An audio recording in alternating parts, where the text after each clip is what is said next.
नमस्कार। आज के व्याख्यान में हम तृतीय वर्ष कला के द्वितीय प्रश्न पत्र निबंध और भाषा के अंतर्गत हिंदी निबंध की विविध शैलियों और उनकी विशेषताओं का अध्ययन करेंगे। निबंध गद्य साहित्य की सशक्त विधा है। वर्तमान निबंध साहित्य का पर्याप्त मात्रा में सृजन हो रहा है और निबंध की अनेक विशेषताओं के साथ शैली विधान भी इसका अपना अलग महत्व रखता है। वस्तुतः निबंध में शैली व्यक्तित्व एवं अभिव्यक्ति को विशिष्टता प्रदान करती है। विषय का प्रतिपादन, प्रस्तुति विधान, पद विन्यास, भाषा सौष्ठव आदि को शैली के अंतर्गत माना जाता है। प्रत्येक निबंध की कसौटी उसकी शैली ही मानी जाती है और उससे ही ज्ञात होता है कि उसकी शब्द संरचना, विचाराभिव्यक्ति, वस्तु विवेचन, वाक्य योजना एवं प्रस्तुतिकरण कैसा है। निबंध शैली निबंधकार के व्यक्तित्व का प्रकाशन करती है।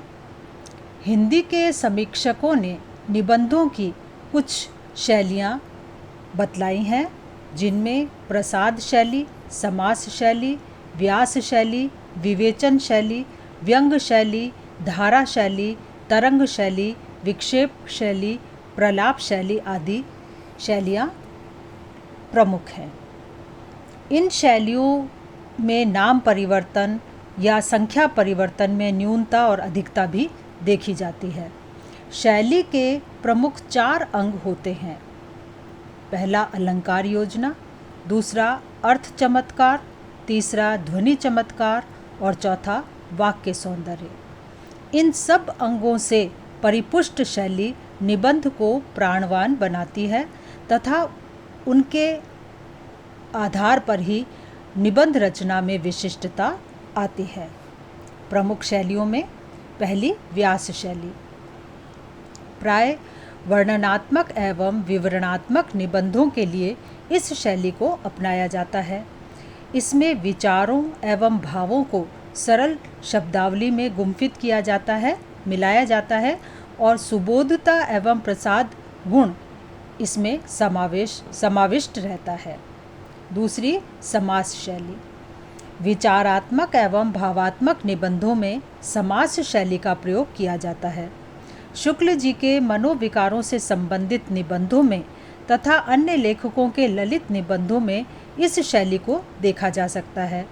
इसमें वाक्य सुगठित, परिमार्जित, भाव विचार आपस में बंधे हुए एवं अलंकृत होते हैं। विस्तृत अभिप्राय को संक्षेप में तथा कम शब्दों में प्रस्तुत करना इसकी विशेषता मानी जाती है। तीसरा धारा एवं तरंग शैली। भावात्मक एवं ललित निबंधों में इस शैली का प्रयोग किया जाता है। धारा शैली में भावों की धारा निरंतर प्रवाह में रहकर प्राय एक गति से चलती है, किंतु तरंग शैली में वे ही भाव लहराते हुए से प्रतीत होते हैं।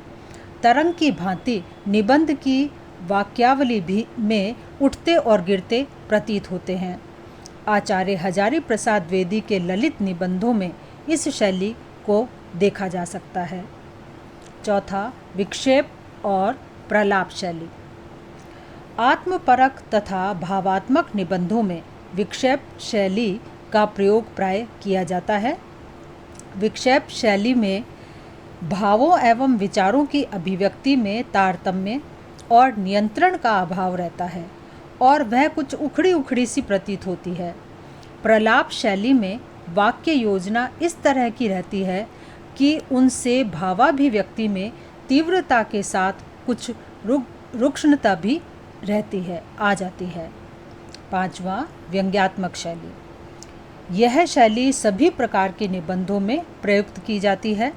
हरिशंकर परसाई के व्यंग्यात्मक निबंध इसके श्रेष्ठ प्रमाण हैं। आचार्य हजारी प्रसाद द्विवेदी, डॉक्टर विद्यानिवास मिश्र आदि ने भी इस शैली को पर्याप्त रूप में अपनाया था। फिर गवेषणात्मक शैली। समालोचनात्मक एवं समीक्षात्मक निबंधों में गवेषणात्मक शैली का प्रयोग किया जाता है। इतिवृत्त प्रधान निबंधों में या इतिवृत्तात्मक तथा ललित निबंधों में आलंकारिक शैली अपनाई जाती है। बाबू गुलाब राय ने आत्मकथात्मक शैली का प्रयोग विशेष रूप से किया है। इसी प्रकार साहित्यिक शैली, वार्तालाप शैली या संवाद शैली भी प्रयुक्त की जाती है। लाक्षणिकता, प्रतीकात्मकता, बिंबात्मकता एवं चित्रात्मकता भी शैलियों का प्रयोग भी अनेक रचनाओं में देखा जा सकता है। अतः हम कह सकते हैं कि निबंध में भावों एवं विचारों की अभिव्यक्ति के स्वरूप को ध्यान में रखकर उसकी शैली का विधान किया जाता है। शैली विषय के अनुरूप तथा सभी गुणों से मंडित हो, इसका ध्यान रखना जरूरी होता है। तभी वह निबंधकार के व्यक्तित्व की छाप से समन्वित हो सकती है। धन्यवाद।